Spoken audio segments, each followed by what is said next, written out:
So I just finished a Tesla factory tour, and they said we're one of the first groups to get to see the Model 3 line. So we got to see panels being put together, general assembly. We saw batteries all over, powertrains all over, stacks and stacks of Model 3 parts. And it was awesome. So if you haven't been to the factory tour in a while, things have changed.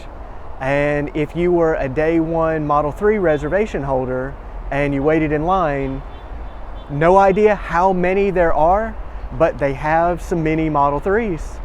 And Brenda is my new hero because I didn't get mine because they ran out, and now I have it. So thanks a lot, guys. It was a great tour. It was better than the tour I went on 2 years ago.